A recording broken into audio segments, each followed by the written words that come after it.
Snow shoves a quiet girl onto a giant cowboy's porch. Paper says, temporary. She braces his ladder, rides a rope through a whiteout, and lifts a gun belt out of his past. When benefactors demand she leave, a ledger, a quilt, and her chalk map of belonging take the stand. Snow came sideways off Coldwater Ridge, needling the porch posts and skittering under the door like a stray pup. Seth Barlow's coach slewed once, found its line, and stopped with a shrug of harness and a tired cough from the team. He climbed down careful, boots squeaking on packed crust, one mittened hand on a girl's thin shoulder. "Light load," he said to the big man in the doorway. "Heavy to carry." Elias Boone filled that doorway like a pine log fills a sawbuck. Broad. Love this tale? Hit like, share, and subscribe to keep the West wild. Quiet, made for work. Breath smoked from his beard. In one hand he held a chipped enamel mug that steamed hard and bitter, black as creek rock. He looked at the girl and then past her, at the white world, as if weighing which was meaner today, weather or fate. "Come in," he said. The child clutched a cloth sack soft with years. Her coat had been somebody else's first. Too long in the sleeves, the hem salted stiff.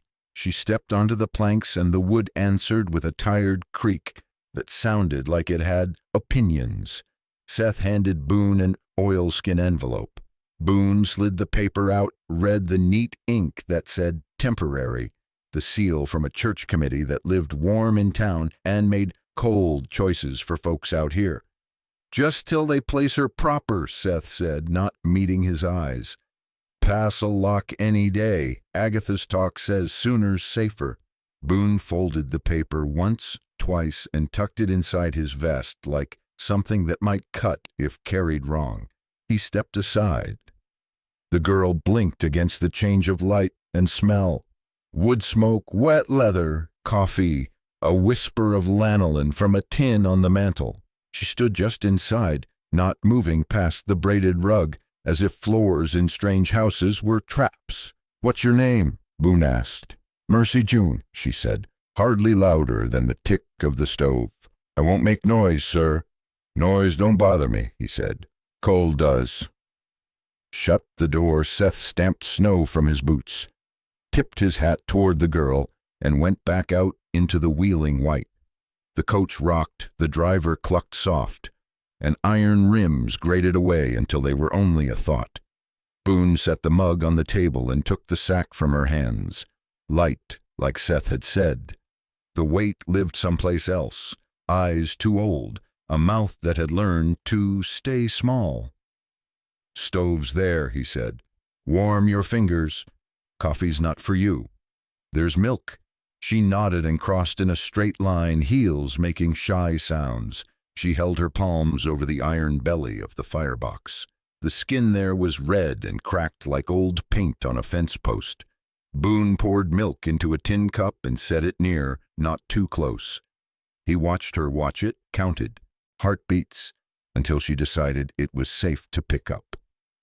"Thank you," she said, both hands on the cup like it might fly. "Loft's up that ladder," he told her. "Roof don't leak over the north corner. Bedroll's clean." She looked at the ladder as a person looks at a creek in thaw, gauging, measuring, making maps inside. "I can keep to myself," she said. "I can be real quiet. I can help, too. I know how to sweep. I don't break dishes much." Boone grunted, "Dum-tum. Don't mind sweeping. Dishes here are tin." He took off his coat, the canvas popping as it thawed, and hung it on a peg by the door. Under it, a wool shirt the color of dusty sage, shoulder seams worn shiny as a saddle. The room was squared to purpose. Table, 2 chairs, peg rail, a narrow finna built into the wall, shelves with jars and a coil of rawhide. No lace, no picture frames. The only bright was the enamel frautel with its chipped lip and a blue ring painted around it, thin as the rim of a winter moon. Outside, the wind leaned on the cabin. Inside, small sounds settle. Tin ticking, the rasp of his palm over a match. The sigh of flame licking fresh wood. Mercy stood with the cup and looked from the stove to the door and back, like a stray trying to pick a corner where scolding wouldn't find her. "You'll want a place for your things," Boone said. He set her sack by the ladder, then paused. "That paper says folks may come back. Could be they don't. Either way, while you're here, here." Her eyes lifted, green gone gray in the cabin light. "Yes, sir." He poured beans from a sack into the pot, added a square of salt pork, and a thought of molasses. The spoon in his hand felt honest. Work always did. "Supper in an hour. After, I'll show you the trough and the hen house from the door. No further tonight." "Yes, sir. I can keep out of the way." He shook his head once. "You can keep your feet warm. That's enough for now." She hid a cough in the crook of her elbow. He noticed the way her toes curled inside boots, too big, wet leather, beginning to steam. He went to the trunk near the bed and came back with a rolled pair of wool socks that had seen better feet. He set them by the stove, said nothing about them being his best, said nothing about size, said nothing at all. The wind clawed the eaves and a dry limb scratched the roof like an old memory trying to get in. Boone tasted the word temporary like a burr between gum and cheek. He tended the fire, set the lid, and let the beans go to work. The girls sipped milk and watched the flame through the stove's mica window as if it were a story worth learning by heart. When she spoke again, it was to the glass. "Sir?" "Boone'll do," he said. "Boone," she tried, the one syllable warming on her tongue. "If I'm quiet and I help, can I stay till the pass opens?" He looked at the paper inside his vest and then at the socks by the stove and the steam rolling off of it. Her boots. He wasn't a man for promises. Winter taught you that. But some things you can say without lying. "You can stay tonight," he said. "Tomorrow, we'll decide tomorrow."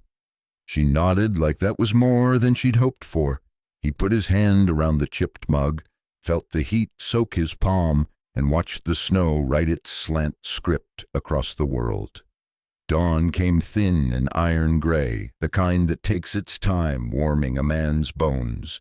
Boone was up before it, striking fire, setting coffee, rolling his shoulders under a wool shirt that had outlived 3 winters. He stepped outside into air that bit cartilage and made teeth ring. The pump handle was a bar of ice. He worked it anyway. Trough water skinned over the instant it calmed, so he broke it with a fence post. Slow, steady, a rhythm his arms knew without thought. Inside, small feet moved on the loft boards. The girl climbed down careful, socked now in thick gray wool that puddled over her heels. She stood a moment by the stove, palms out, as if asking the heat for permission. "Coats," he said, passing her a knit cap that had once been red. "You can look from the door." They stood in the jam while steam lifted from the corral rails. He pointed with his chin, saving breath. "Hen house there. Barn beyond. North pastures over that cut. Don't go where I can't see you. Wind'll take sense out your head if you let it." She nodded, serious as a ledger. He went to the woodpile, split kindling that sang when the axe bit. He stacked it in an even face, ends squared, because that's how wood dries straight. He didn't ask if she watched. He could feel it. When he carried an armload back in, she had moved to the ladder and was pressing on a rung with both hands, testing it like a bridge. "It's spongy," she said, half to herself. "It's held me," he answered, just. "You're careful," she said, "but wood lies when it's tired." He set down the kindling and tried the side rail with his weight, punky at the lower brace. He had meant to fix it last spring, and then grass and calves and fences had piled up. She looked at him, chin tucked but steady. "May I fix it?" she asked. He weighed the words. "You can help." He brought the small saw, a fist hammer, a coffee can of nails. She rolled up her sleeves as if sleeves meant anything to weather. He cut a brace to length. She held it with both hands, fingers white on the grain. When he started to line the nails, she said soft, 2 crossed holes longer. Mr. Cole at the poorhouse showed me. Wood forgets straight sooner than it forgets an X. Boone looked at her, then at the rail. All right. Show me. She drove the first nail slow, listening to the pitch, correcting her set when it skated. He started to take the hammer when the second bent. She bit her lip, pulled it with the claw, and tried again. They shimmed the brace with a sliver of cedar until the latter answered with a dry, satisfied sound. Try it, she said. He went up 2 rungs. No give. He went up 2 rungs. The latter held like it remembered pride. That'll do, he said. She didn't grin, but the corners of her mouth rose like a stove warming. While beans ticked in the pot, she took a chunk of charcoal from the ash bucket and smoothed a scrap of flour sack on the table. She drew a rectangle, then dots, then little spirals. What's that? He asked. Map, she said. Hens fight when feed's in heaps. If we scatter in fans and walk slow, old hens forget to bully. They tested it after breakfast, him with a scoop, her with a coffee tin. Snow squeaked under their boots. She walked the pattern she'd drawn, sprinkling in long, soft arcs.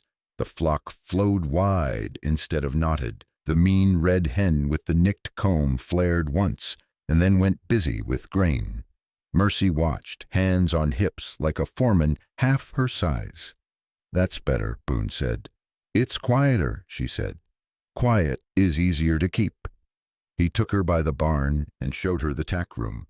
Leather hung neat in the cold. He set a rag and the lanolin tin on the workbench. Oil keeps it from cracking, he said. Like hands, she said, rubbing her thumbs together where the skin was split. He pushed the tin toward her without comment. She dabbed and worked it in, not wasting, not rushing. The room filled with the faint, sweet smell of sheep and care. A crow hopped on the corral post and called them fools. Somewhere far off, a coyote gave one dry yip and thought better of it. The day burned as high as it meant to and stopped. By noon, he'd swapped 2 loose hinge screws on the stall door. She held the board steady and kept the nails between her teeth like she'd done it before. When he lifted the door to set the weight, she slid a wedge under the jamb without being told. He noticed, tucked the knowing away. Back in the cabin, they ate beans and a heel of bread. She wiped her bowl clean with the last piece and then lined the tinware on the shelf, edge straight. You can stop making yourself small, he said, surprising himself with the sound of it. Small ain't required here. Her eyes went to the ladder, then to the door, then to his face.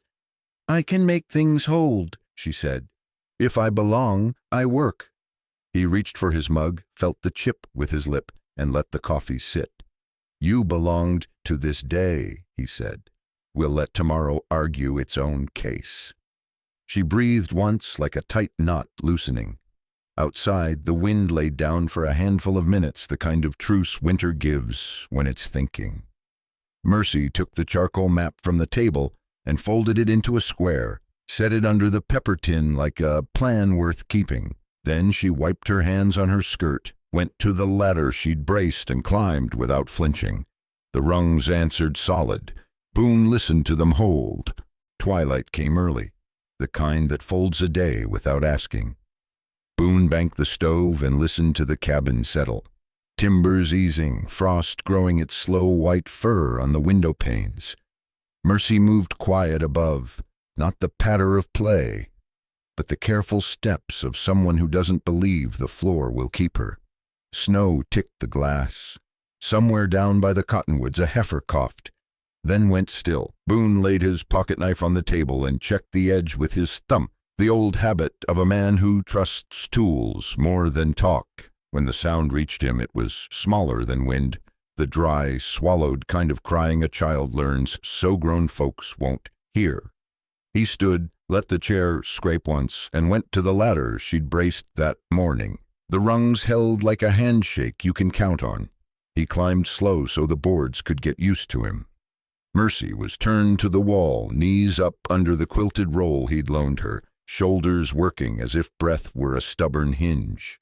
In her hands was a little plate of silver behind glass, an old daguerreotype, corners scuffed, the paper mat torn jagged where another face should have been. The woman left in the frame was young, hair pinned neat, eyes soft and set on the baby in her arms. Mercy's thumb rubbed the edge where the missing piece had been pulled away. He crouched with his back to the eaves so she wouldn't have to turn.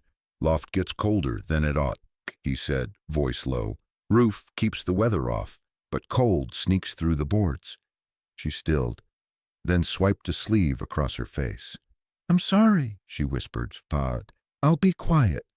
"You don't owe quiet," he said. "You owe breathing." The photograph trembled in her grip. "They say it's temporary." She said the word like something with teeth. "Temporary is when folks set you down and forget the way back." Boone felt the paper in his vest, like it had weight enough to bend him. "Temporary's a kind of road sign," he said. "It tells you what might happen. Doesn't tell you everything." She let herself look at him, then, green eyes rimmed red. "Do you send back things that don't fit?" "I mend things," he said, "if mending will do." She drew the picture closer, breath fogging the glass. "I tore him out," she said, chin at the rip, "the one who left. I thought it would stop the hurting. It didn't." "Some rips won't close," Boone said, and it surprised him how steady his voice came. "But you can blunt the edge so it cuts less." He nodded toward the ladder. "Come down a minute." On the way, he felt her test each rung she'd made right, not because she doubted the wood, but because checking had kept her alive this long. He poured milk and warmed it with a finger of honey. Widow Carver had traded him when the first snow fell. He set the cup where her hands could find it and kept his distance until she moved. "Thank you," she said, both palms around, the heat, like it was something living. He took the knife and a short stick of pine from the shelf. The shop end was straight-grained, sap scent hiding under the pitch smoke of the room. He sat where she could see if she wanted, and worked quiet. The blade lifted curls the way wind peels shavings off a drift. Nose first, then a little ear, the suggestion of a mane. He did not rush. A thing worth keeping asks you to go slow. Mercy sipped and watched from behind the rim. When the knife paused, she breathed. When it skated, she winced like she could feel the slip. He shaped the neck so it arched and cut a notch for the tail and rounded the belly where a small thumb might learn the weight of it. "What kind?" she asked, barely a question. "Horse that stands when you tell it," he said. "Gentle. Not much for bucking." "Good," she said. "I don't need more things running off." He smiled with half his mouth and set the knife aside, took a scrap of fine sand and worried the rough spots down until the little thing felt honest. He did not paint it. Paint chips. He blew the dust and set the horse on the table where the stove light could find the curve. It wasn't perfect. It was true. "For me?" She didn't reach yet. "For who's here?" he said. Her hand came out slow, then sure. She ran a finger along the mane, learned the bevels like a map. "Thank you," she said, the words bigger this time, like they had room now. Boone lifted his work glove from a peg by habit, meaning to check the seam he'd split on a nail that afternoon.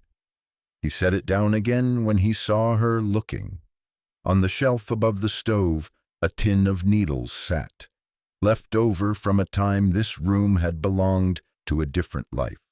Mercy fetched it without asking, the way a person does when some parts of the world still make sense. She threaded by the firelight, bit the end flat, and set 3 neat stitches where the seam had lost faith in itself. "Good as before," she said.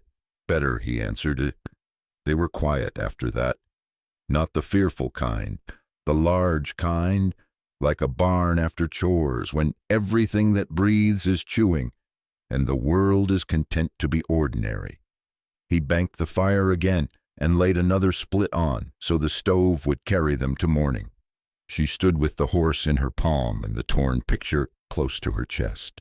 "If I'm here tomorrow," she said into the room, not pinning him to it, "I can help scatter feed and fans." He nodded once. "Tomorrow has chores." She climbed the ladder she had braced, and the wood said yes each step. Boone took the cup to the basin and washed it with hot water that smelled faintly of iron and ash. He set it to dry and sat a minute with his hands loose on his knees, listening to the ridge wind lose interest. When the last ember shifted, he heard her breathe from the loft. Slow, even, the kind that makes a cabin feel full. The horse stood where he'd put it, stove light riding its back. He left it there so she could see it first thing. Then he let the dark take the edges of the room and laid himself down under a roof that sounded for once like it meant to hold. Mercy found the wooden horse first thing, sitting where the stove light had left it. She palmed it once, testing edges, learning weight, then slid it into the pocket of her too long coat, like a promise you could touch. The morning had the brittle sound of fresh cold. Snow squeaked under boots. Smoke went up in a straight line and didn't look back. They worked the henhouse by her charcoal map. Mercy walked the fans she'd sketched, arm moving in slow arcs that looked like she was erasing trouble from the air. Grain pattered clean across packed snow. The bad-tempered red hen flared and then forgot to be mean. "Quieter," Mercy said, not proud, just noticing. "Keep it wide," Boone said. "Wide leaves room for sense." They crossed to the trough. Ice had skinned it twice since dawn. Boone took the post and broke the sheet in a clean circle, lifting slabs that chimed when they hit. He handed Mercy the dipper to shove slush aside. The big gloves slid over her small wrists and made her hands into clumsy paddles. Twice the dipper knocked against the rim and splashed her cuff. She didn't fuss, just tightened her jaw and pinned the sleeve with her chin. "Hands?" he asked. "They remember warm," she said, breath thin. He pulled the gloves and looked at the red, raw knuckles underneath. He didn't apologize for the size. Apologies don't cure cold. He fetched a strip of old wool from the tack room and wound it around her wrists under the glove cuffs. The makeshift gaskets kept the bite out. "We'll find a pair that fits," he said. "Town day, soon as roads mean it." She flexed once and the ragged wool held. "Thank you." They walked fence. Wire sang low in the cold, staples bright where the sun found them. Boone tapped insulators with his knuckle, sighted along posts, set his boot heel on the bottom wire, and felt the give. "Wind will lean on this corner if we let it," he said. Mercy braced the post with both arms while he drove a fresh staple. She kept the bucket of nails at her feet and resorted bent from straight, with the brisk efficiency of a picker in a good year. When a staple skated, she said, "Angle," and he set it to bite the way she'd meant. They worked without waste, he in long, certain moves, she in small, careful ones that added up. Back at the barn, a stall door squealed like a hawk. Boone crowned the hinge pin and then paused. "Hold." She did. He lifted the door into true. She slid a cedar shim where light showed under the jamb. He nodded. "Do it once, do it right." She touched the wooden horse in her pocket and said, "Holds better that way." By late morning, the air turned from knife to spoon. Widow Ruth Carver came along the wagon road on a low sled, mule blowing steam.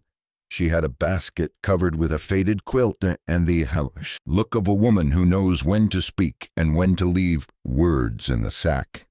"Lanolin cakes," she said, setting the basket on the bench, "for little hands and old leather. Snow will steal what you don't guard." Mercy stood with her wrists tucked in the big gloves. Ruth's eyes went soft. "So you're Mercy June?" To Boone, "Agatha's been in town flapping her righteous wings. Says the committee's got papers tidy and folks with money sniffing around. says, Ruth's mouth went dry as kindling, you're not a proper environment. Boone looked at the hinge he'd just quieted. Hinges squeal when they're dry, he said. Ruth's smile came quick and sharp. That they do. She squeezed Mercy's shoulder. You come by if you need thread or sense. I keep both. When the sled slid away, the road took it without complaint. Mercy watched long enough to see the mule's ears flick and then turned back to work like she'd learned the shape of Ruth's promise and stored it. They broke ice again at noon. Steam from the cattle's nostrils hung like thoughts that hadn't decided what to be. Mercy counted, not out loud, watching how long it took a heifer to drink, how many dips made the trough useful for more than one animal at a time. If we start at the far end, she said, pointing with the dipper, the bossy ones have to walk to push. They forget to push as much if their mouths are busy. Try it, Boone said. They did, and the trough line untangled itself like twine you finally find the end of. He didn't say good, he didn't have to. She felt the change and put it where praise belongs. In the tack room, they warmed fingers on a lantern while they rubbed lanolin into the headstall. Mercy worked small circles, pressing the oil into cracks until they closed like healed lips. Leather lies when it's tired, she said, repeating her latter wisdom to anything that would listen. Then we teach it better, Boone said. Mid-afternoon brought a sound thin as a saw at a far camp, the bell of a freight sleigh on the county road. Voices passed with it, not stopping, trying to. Words ride snow the way sparks ride wind. You hear the shape, if not the letter. You took in a stray. Boone the Gray, and I won't last. The bell went small and was gone. Mercy didn't look up from the bridle. Boone's shoulders didn't lift. Folks talk, he said at length, as if talking to the leather. They'll talk until their wood runs out, and then they'll talk about that. Talk don't mend rungs, Mercy said. The glove, his glove, on her lap, showed her neat stitches from the night before. She touched them like a man counts beads.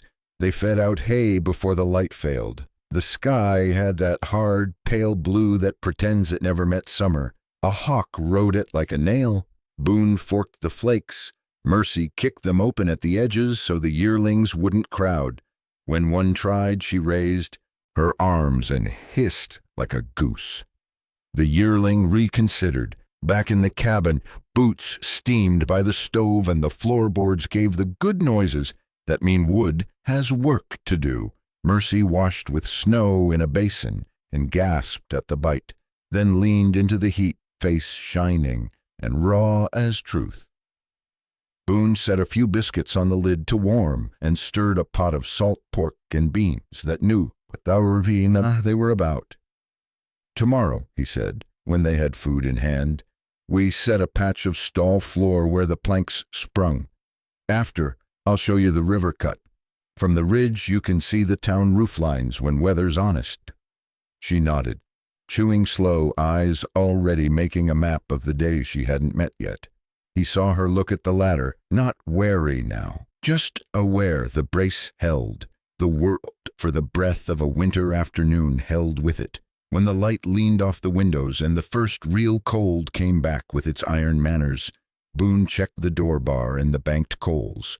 Mercy tucked the wooden horse under her pillow like a key. Outside, the county road went empty and the talk on it went softer still. Gloves that fit, he said to the room, a note laid aside for soon.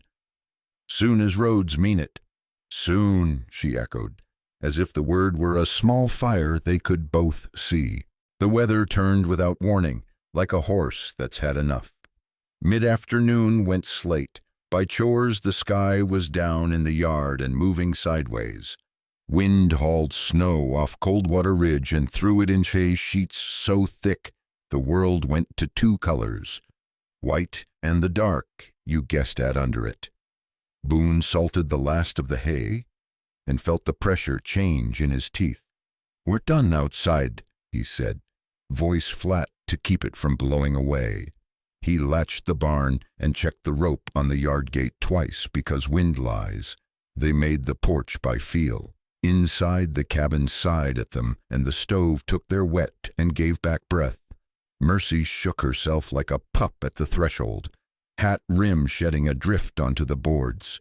She had the wooden horse in her pocket, and one palm on it as if steady could travel through pine. Then the sound came thin through the storm.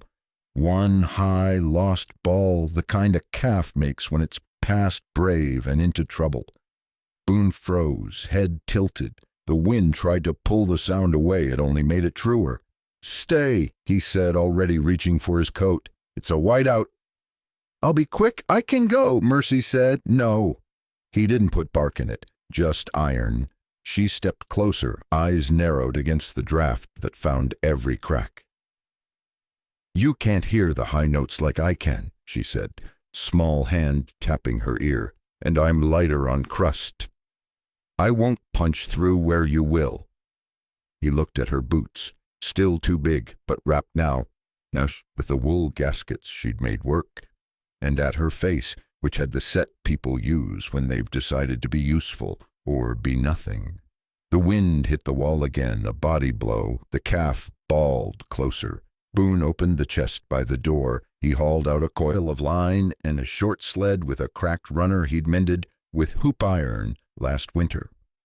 He tied the line around his own waist, double, then around hers, snug above the coat. He put the end through the sled crosspiece and back to him. "If you fall, you pull. If I fall, you pull. If the rope takes a set, you sit and don't fight it. I come to you." She nodded like she was being handed a recipe instead of a life. He pulled her cap down to her eyebrows and tugged the scarf around her mouth until only the eyes showed, bright and steady. They stepped into it. The storm took the door and tried to make it into a kite. Boone leaned his weight and put the bar back. Snow erased their first 2 steps by the third. The yard they knew turned to a blank board. Wind went through layers and talked to bone. Boone paid line from his belt, counting, hand over hand. Mercy kept one glove on the sled's tongue and one on the rope, moving when he moved, stopping when the line tug told her to. They worked by memory and the way sound bends, hedge of willow to the left, the pump a half-dozen paces from the barn, the corner of the corral where the boss cow balls when someone else drinks first. The bell he'd hung on, a gate for finding home, clanked once, twice, as wind made mischief with it. The calf bawled again, thinner. The storm tried to stuff the noise back down its throat. At the corral's north angle, the drift went to a wall. Boone felt the rope lift and drop like a fish on a line. He motioned right. Mercy went right, hips low, the way a person learns in places that don't forgive. Her weight barely bruised the crust where his boots punched through. The rope took a new angle. He followed her, trusting her ear, his line, the feel of the yard under all that blank. They found it in a twist of snow and wire. A late calf, ribby and raw, had slid under the low string where drifts make fences feel generous, then panicked and tied itself. It was splayed and shivering so hard the rope hummed. Ice had built on its whiskers like bad jewelry. Mercy dropped to her knees in a scuff of powder and spoke the way you speak to colts and scared folks. "Easy now. We're here." Boone went to work on the wire, thumb numb, wrist sure. He found the loop that made the knot a liar and broke its back. The calf lurched, slid, and would have gone further wrong if Mercy hadn't planted both hands on its neck and leaned a whole 60 pounds of decision into stillness. Boone cut the last wrap, and the rope fell limp. "Scarf," Mercy said, already unwinding hers. She tore it clean down the middle with a twist and a jerk, eyes flaring when the knit gave. "Ears frost first." She wrapped the halves around the calf's tips and tied them soft.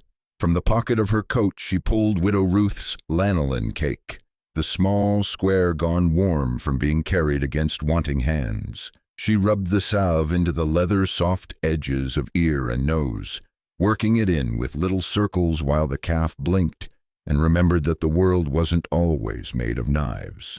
Boone hauled the sled close and set his shoulder to the calf's haunch. Mercy took the forelegs and counted 1, 2, now. They slid the animal onto the boards, wrapped the tail line across the chest, and cinched it with a half-hitch a sailor would have nodded at. Wind shoved, and they answered by being stubborn. "Home," Boone said. It wasn't far. It felt like different weather. The rope between them sang. Once Mercy's foot went out, she dropped to a knee and came up with the line across her hip where it would never leave. Twice Boone's hat blew back and he let it. Better to keep his hands on what mattered. The bell at the gate clanged again. Friendlier now, they shouldered into the barn like men with a log. The door took both of them and a curse to shut. Inside was dark as a pocket, but it smelled of horse and hay and the promise of some other season. Warmth happened slow and for the right reasons. They slid the calf in straw, thick and clean. Boone brought an armful. Mercy made a nest, hands moving quick, the way little birds think. And the calf's shiver eased from rattling to a tremor and then to a steady chewing that sounded like prayer. Boone fetched a bottle he kept for poor odds and warmed it under his coat. Mercy ran the lanolin across her own knuckles now that the shaking had room to stop. The barn lantern threw fat light and heavy shadows. Steam rose off all three of them, and the noise the storm made stayed on the other side of the boards, like something that had missed its chance.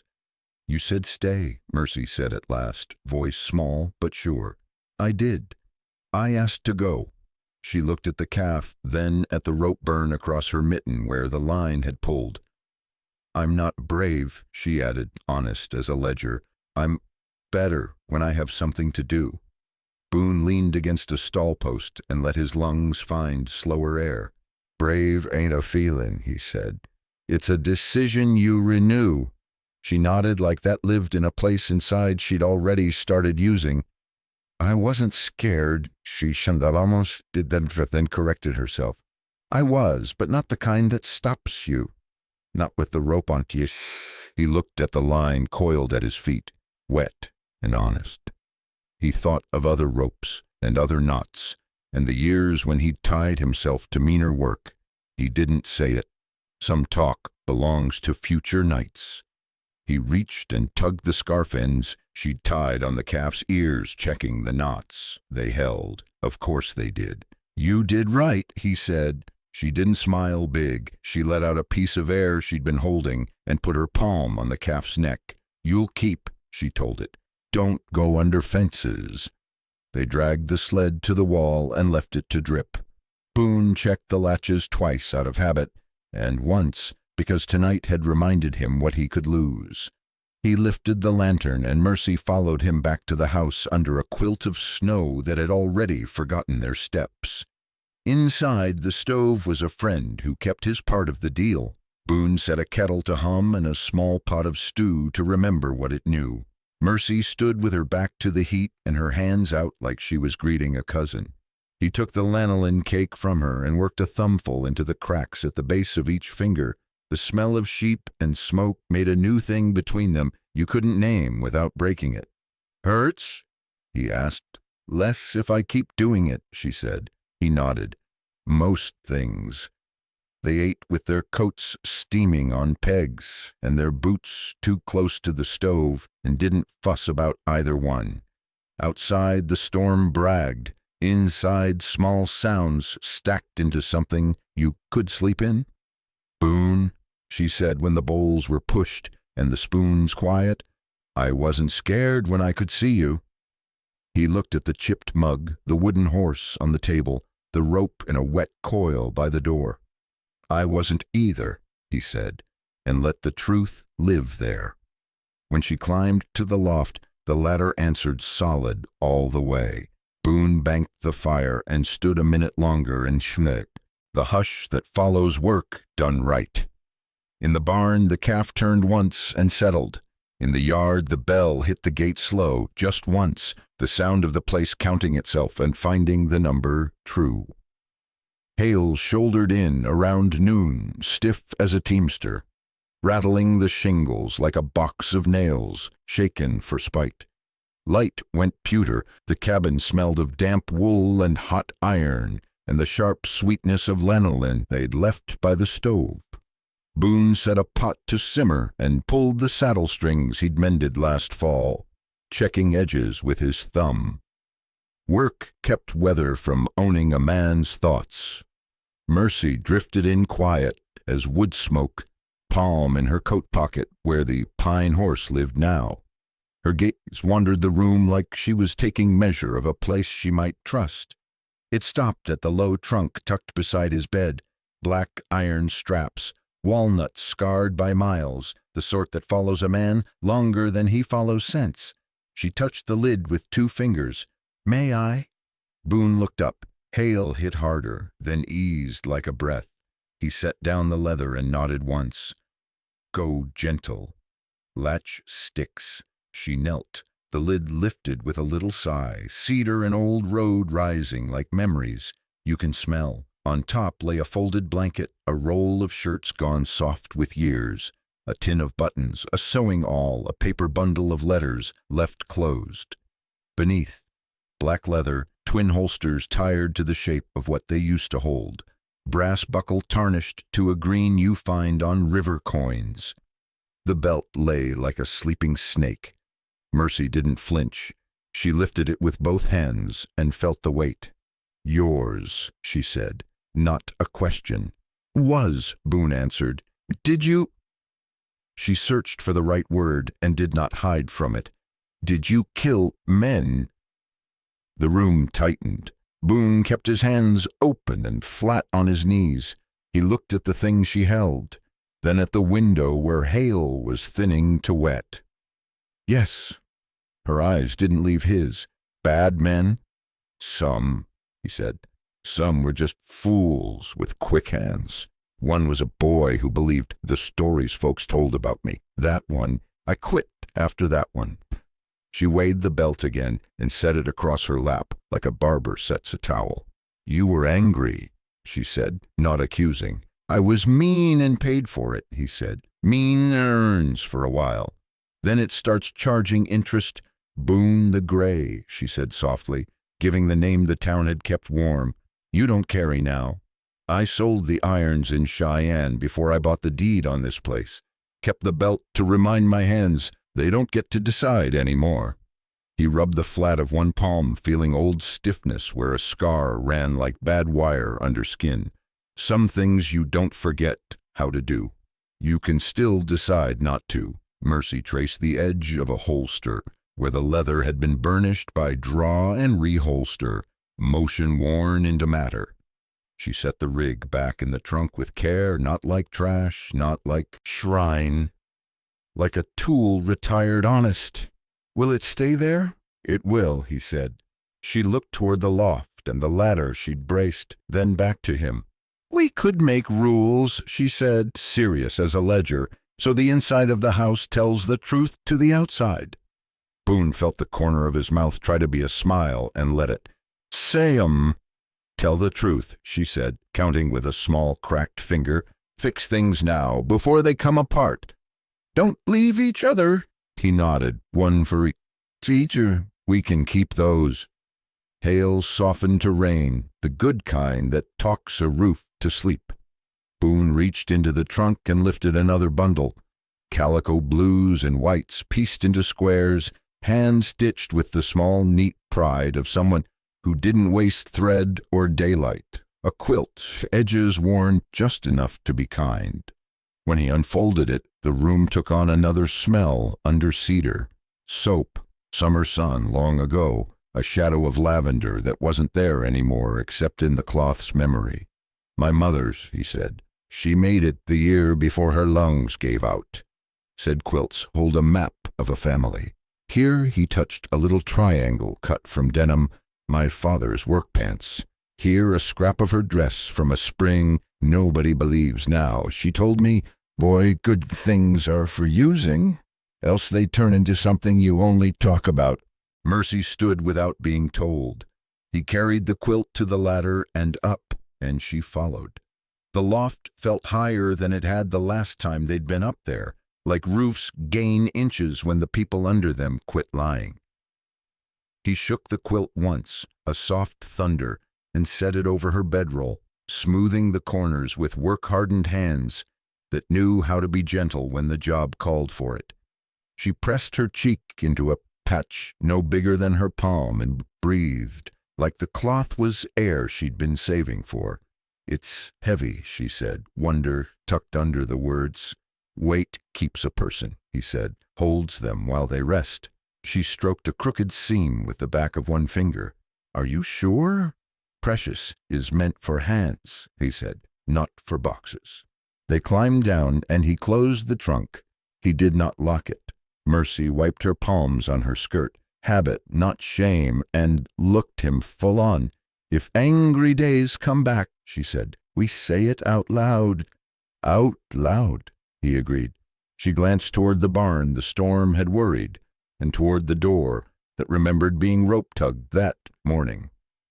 "If boards go punky, we don't step over them for a year," she said. "We cut a brace." "Brace it," he said. She hesitated, then added the smallest rule, the one that sat closest to fear. "If somebody comes to take me," she swallowed, finished it, "you take my hand first." Boone stood like wind might push, and found it wouldn't. He put out his palm, big as a dinner plate, and she set her small one in it, dry now, the lanolin having done its quiet work. The fit wasn't exact. It was right. "First," he said. Rain tapered to a drip off the eaves. He set coffee to the side of the stove, where such heat makes a thing honest without burning it. She curled into the chair with her socks cuffed and the pine horse on the arm, as if it were watching for thieves. The gun belt slept where it belonged. The quilt waited upstairs like a kept promise. The rules didn't make a sound, but the room had the feel of something squared and trued. When supper was done and the bowls dried and turned mouth down like respectful hats, Mercy climbed the ladder. The quilt took her with a soft thump and a sigh. Boone sat with his back to the wall and listened to the loft boards learn a new rhythm of breathing. He let his eyes close on the thought that a man can choose different work and different weight, and both can hold. Outside, winter shuffled its cards for whatever hand it meant to play next. Inside, the house knew what it was. A blue day followed the hail, a hard, bright cold that made nails ring in their boards. The road had crust enough to take a hoof. Boone saddled Buck and threw a wool blanket over the cantle. Mercy came down the ladder with the pine horse in her pocket and the quilt's weight still warm in her shoulders. He passed her a scarf and checked the knot twice. Rules were easier to keep when your hands remembered them. They rode double. Mercy tucked close, her cheek against the back seam of his coat, where old stitches held. Buck's breath plumed like a freight train, and his shoes struck sparks no one could see. The creek lay asleep under pane-glass ice. Cottonwoods clicked their frost. Silver Butte showed itself slow, one false rise, then the church spire, then fronts of board and batten painted in colors summer would forgive. Kerosene and yeast lay thick on the air around Mose Grady's store. A bell on a bent strap announced them when Boone shouldered the door. Heat, flour dust, a tidy clatter. Mose looked up from a crate of nails and let his face do the welcoming. "Boone." "Little miss." His eyes went at once to Mercy's wrists, swallowed by wool, and then to Boone. "Still wearing a man's hands, I see." "Only till you fix that," Boone said. Mose reached under the counter and laid out 3 pairs. Kid, suede, rough-out cowhide, small as a story you could pocket. Mercy didn't pounce.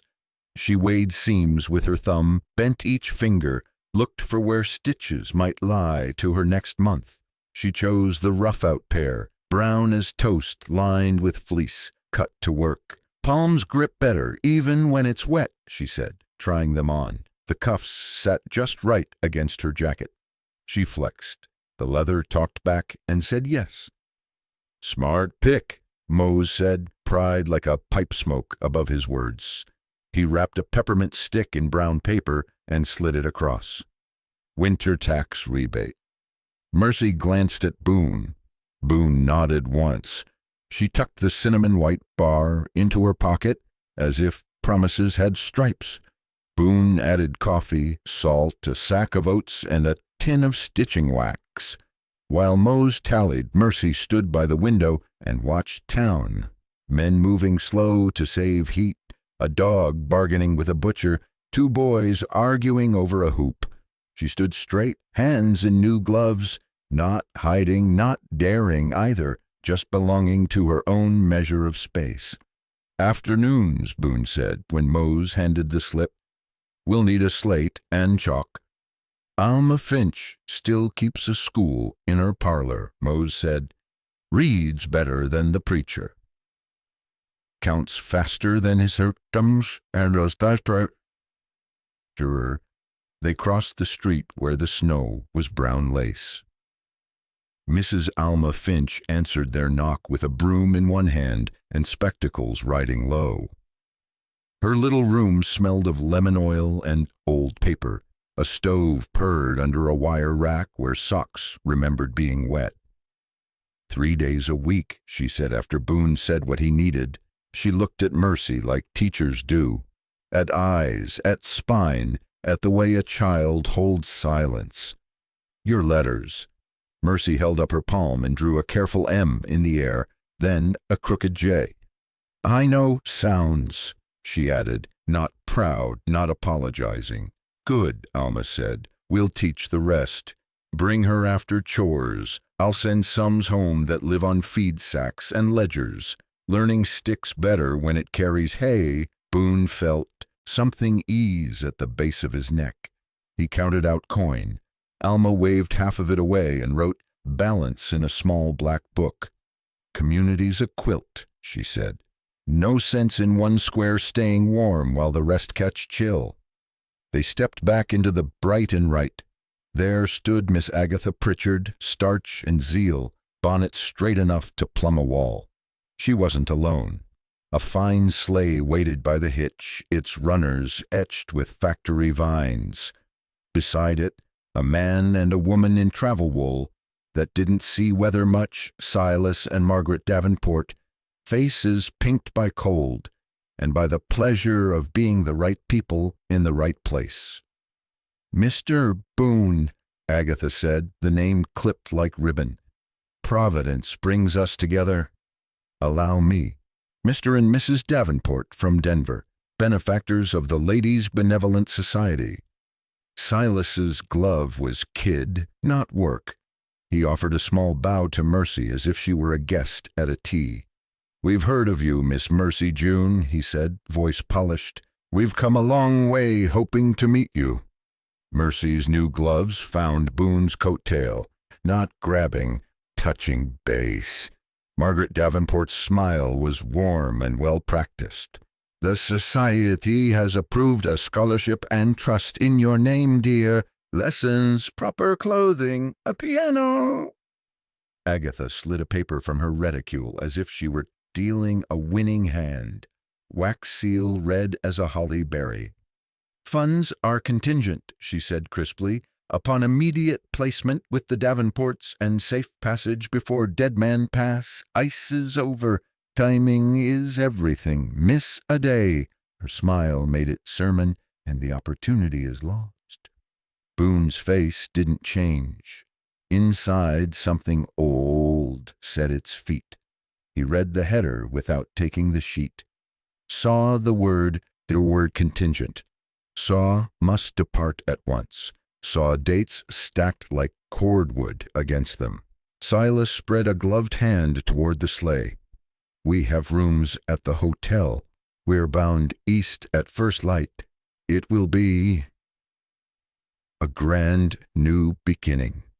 Mercy looked up at Boone. He didn't look down at her. He eased his coat back enough that his hand could find hers without making a show of it. First, the rule said.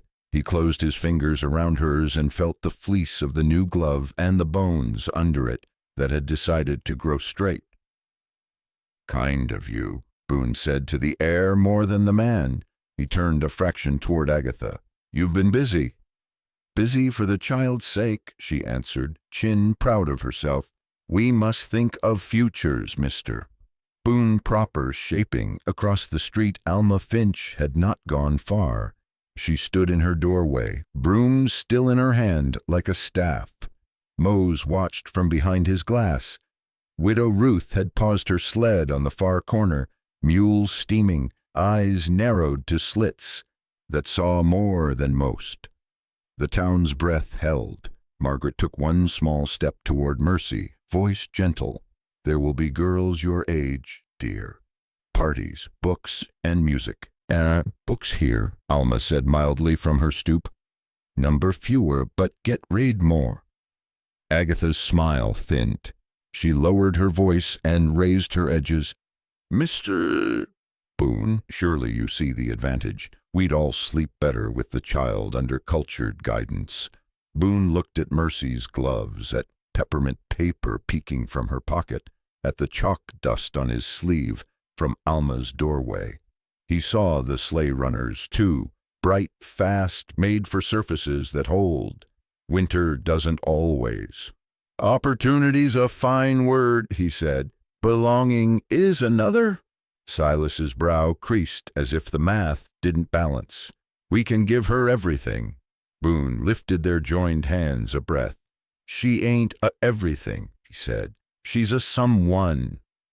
Agatha's mouth set to scold. Time presses. The pass presses us all, Boone said, not unkind. He took a card Silas offered because refusing paper doesn't slow weather. Hotel then, he said. We'll talk after chores. Agatha brightened, thinking acquiescence. She turned to the nearest two women and began to share her certainty in a voice made for sewing circles and verdicts. On the glass of Moses' window, the word contingent backward looked like something else. Nitneknok, a nonsense that still carried teeth. Mercy squeezed once and let go, the way rope signals talk. Boone felt it and answered with a pressure that said, heard. He tipped his hat to Alma, to Ruth, to the man who'd sold his girl a pair of gloves that fit. Afternoon, he said, as if the street were only weather and errands. They walked back to Buck slow enough not to make a story for anyone's supper. Peppermint cracked under paper when Mercy shifted. She didn't eat it. Not yet.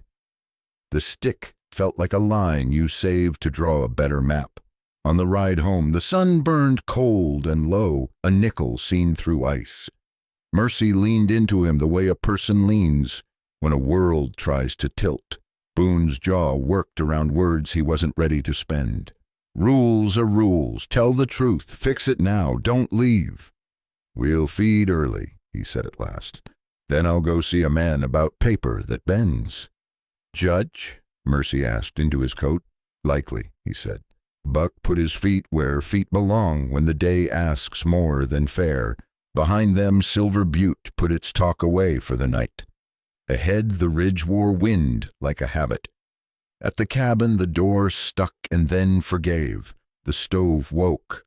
Mercy took off her new gloves and smoothed them to him once, not because they needed it, but because some things you own by caring. The peppermint went on the mantel by the wooden horse. The two whites, Candy and Pine, leaned on each other and looked like they meant to last. Outside, Dead Man Pass thought about ice. Inside, Boone counted tomorrow's hours and began, in his head, to lay out a table where objects might speak louder than respectable mouths. Night came down clean and blue frost, crawled the window like lace that meant it. Boone fed early and left the barn doors barred against the kind of wind that tries doorknobs.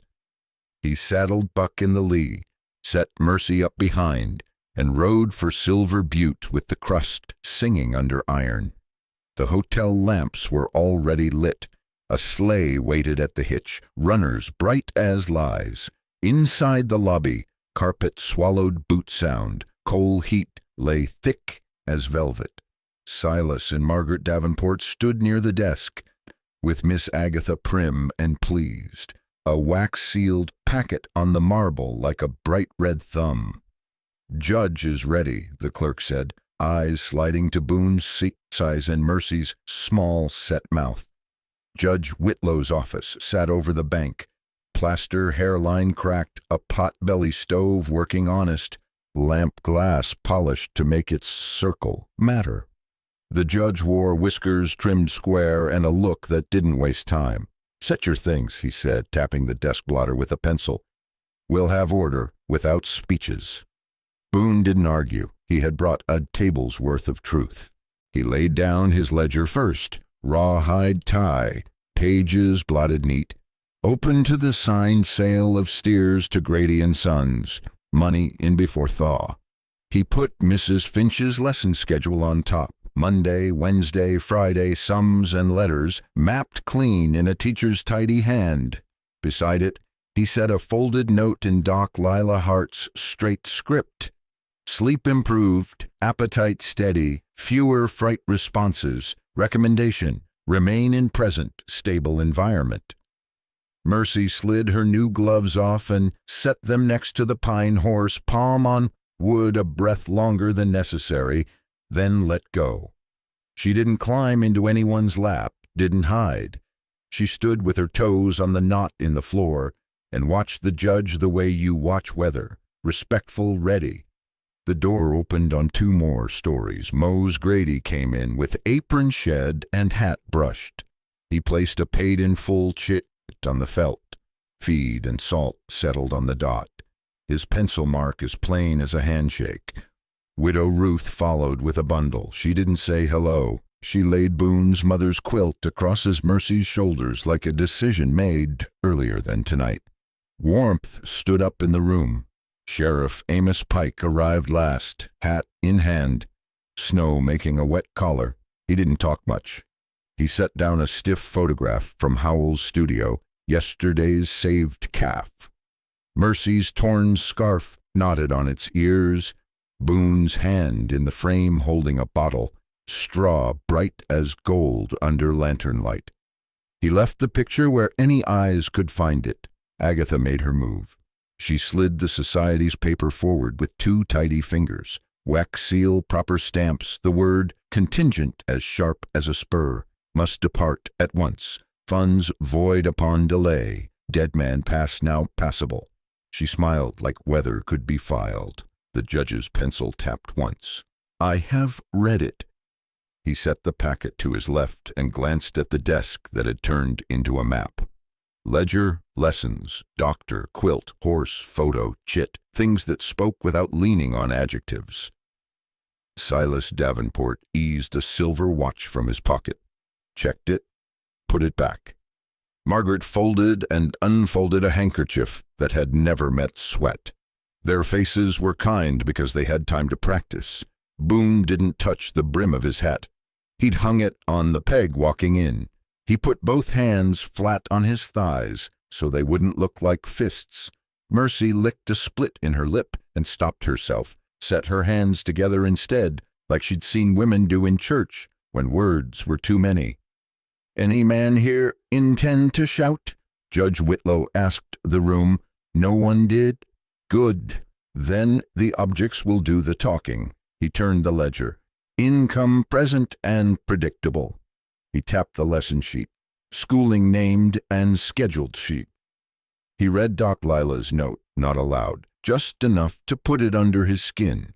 He lifted the gloves, small, real, lined for weather, and set them back next to the wooden horse as if pairing truths.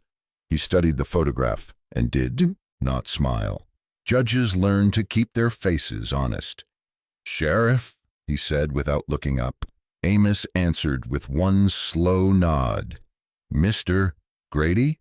"Paid," Mose said, a word that doesn't wobble. "Mrs. Carver?" Ruth pinched a corner of the quilt between forefinger and thumb. "Precious is meant for hands," she said, "not for boxes." The judge's pencil made a mark only he read. He slid the society paper to the center, covered the contingent with 2 fingers, and tested the silence like a fence.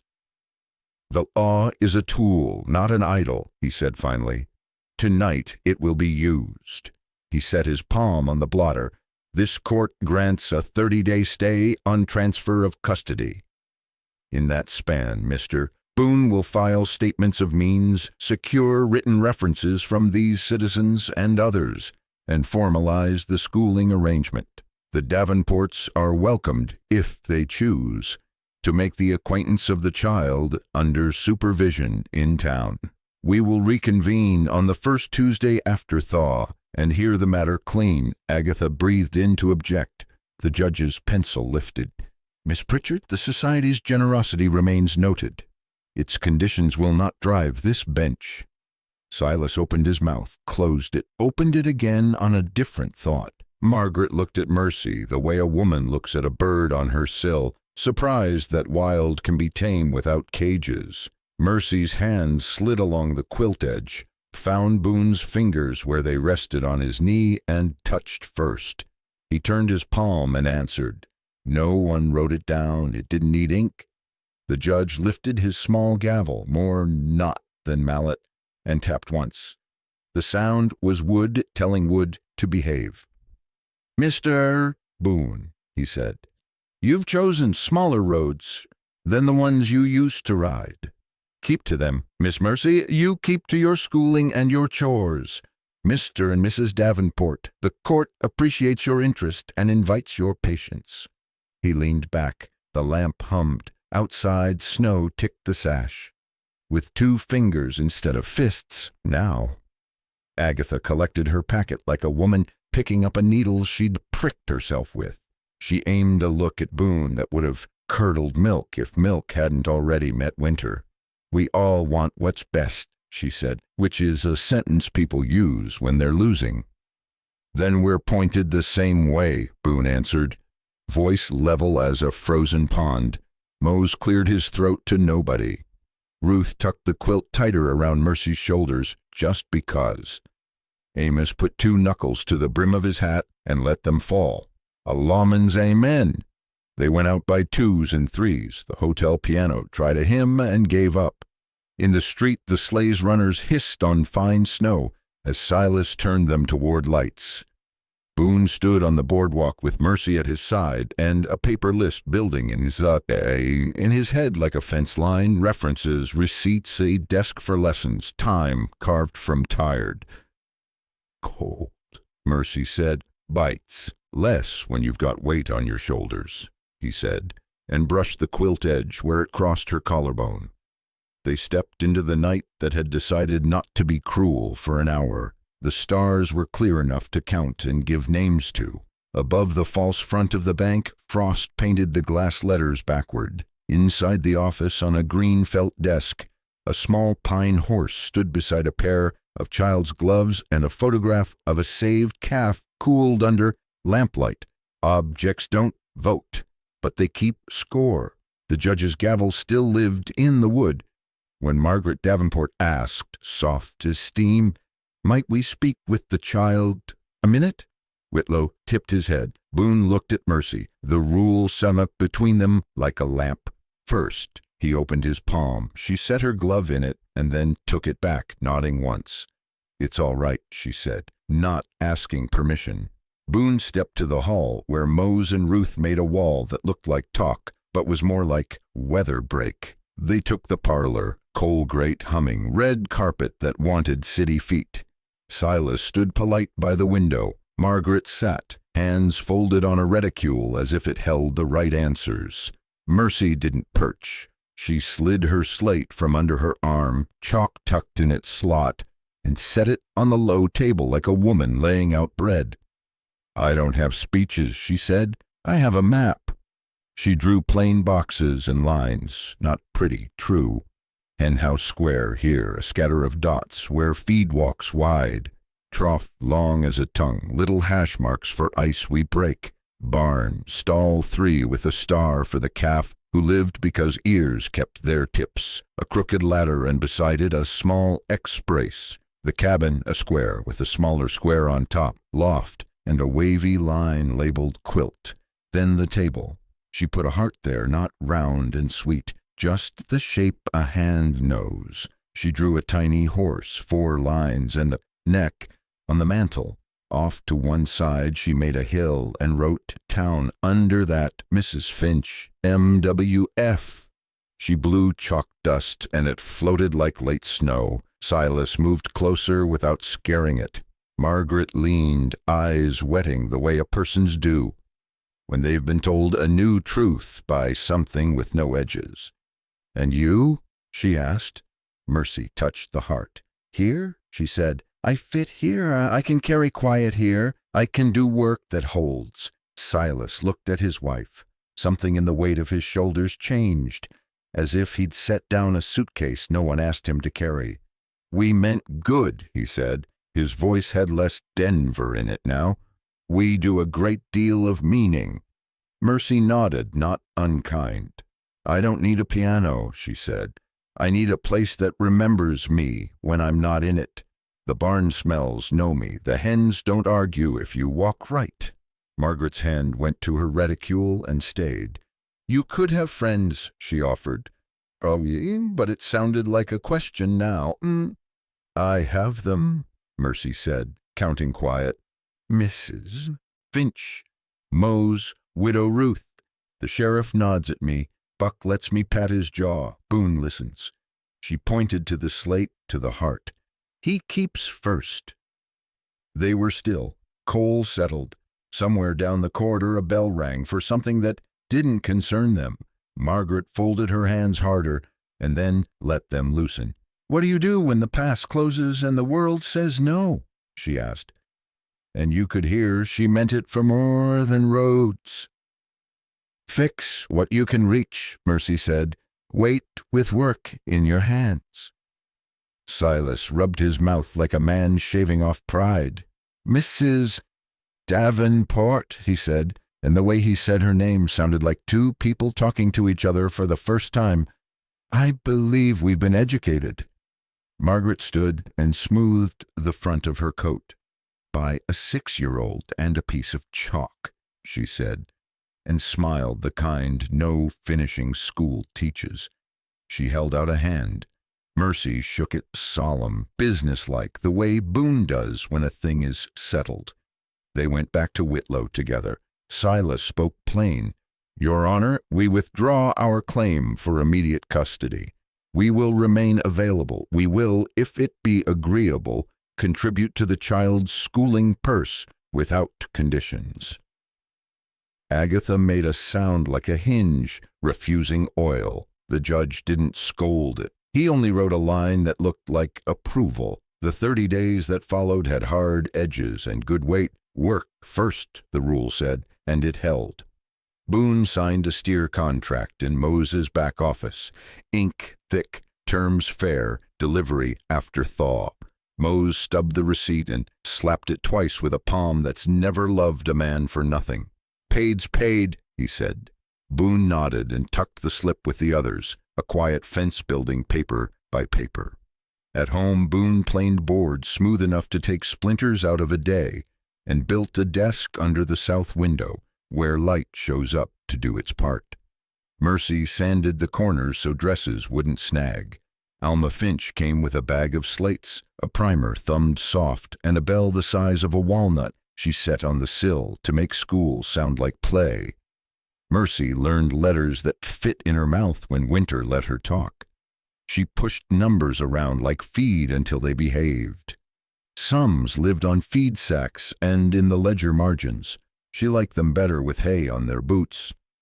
Doc Lila Hart stopped by with a stethoscope cold as sense and left a note for the folder. "Child gains. Sleep easy. Hands mending." She traded a jar of goose grease for a dozen eggs and told Mercy to keep her scarf tied even when the sun lies. Sheriff Amos came twice to stand by the corral and watch fence with Boone. They said little. Men who've ridden different roads sometimes don't, and it's fine. He signed a character sheet with the copperplate hand of a boy who once tried too hard in school. 8 winters, he wrote, and not a bad one among them. Widow Ruth taught Mercy to stitch straight through thick cloth. They made sack aprons and a sleeve for the pine horse when it chips, which it will. And that's not tragedy. Mercy carried thank you notes in a careful bundle, one to the judge, one to Alma, one to Mose, one to Doc Lila, one to the Davenports.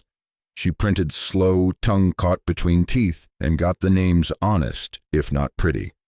Boone sealed them with a damp thumb and an old tin of paste that had survived 3 moves, and a different man. On Sundays the church stove fought the draft and almost won. Reverend Walsh preached short because he knows what cold does to attention. Mercy sat between Boone and Ruth and tried the hymns. Her voice came clear on the low notes. She left the high to folks with better ladders in their throats. After, Margaret Davenport joined them in the aisle and spoke kindly, without fuss, about books she could send that wouldn't talk down. Silas asked Amos about fence staples like a man practicing a new language. Agatha shook hands, lips pressed, then asked Mercy about her lessons and nodded, like she'd meant to be civil the whole time. Days brightened a finger's width. Icicles ticked from the eaves like clocks that don't need winding. The saved calf butted Mercy's coat for grain and wore healthy mischief in its eyes. The quilt took on the smell of this house. Pine smoke, wool, peppermint kept too close to the stove once. Some nights Boone sat at the desk while Mercy did sums. Both of them bent to their pages, the room alive with scratch and breath and the small noises of honest effort. Once he caught himself smiling for no reason a man could put on a receipt and let it stay. On a Tuesday that had the feel of almost, a courier from Denver brought a parcel wrapped in brown paper and string. Inside, a thick wool sweater, careful Irish cables, a note in Margaret's hand, no strings attached, and a child's book of geography, with 2 city maps folded in back. Mercy traced the river that split Denver like a seam, and then traced the creek that cut their pasture. All water wants a place, she said, filing that away with other things that kept. Boone added the sweater to Mercy's peg. It hung wrong the first day and better the second. By the third, it looked like it meant to live there. The month stood up and put on a different coat. Snow still lived in the draws, but the light came earlier, with opinions. On the last evening before court, Boone met their papers in order on the table. Ledger, references, Doc Leela's note, Alma's schedule, the paid chit. The steer contract, Mercy's letters pressed between 2 boards to keep them flat. Mercy watched from her chair, hands clean, hair braids a little fuzzy at the ends, like a field thinking about green.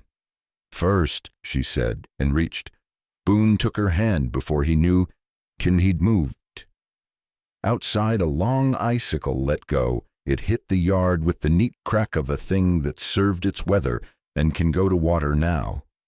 Inside, the stove put 1 more round of cedar to use.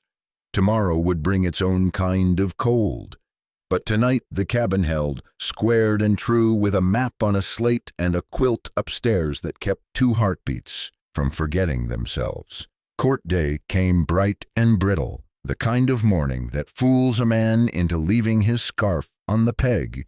Boone didn't. He buttoned it high and slid the folder of papers under his arm. Ledger, contracts, references, lesson plan, Doc Lila's note, Mercy's stout little thank-you letters pressed flat between 2 breadboards.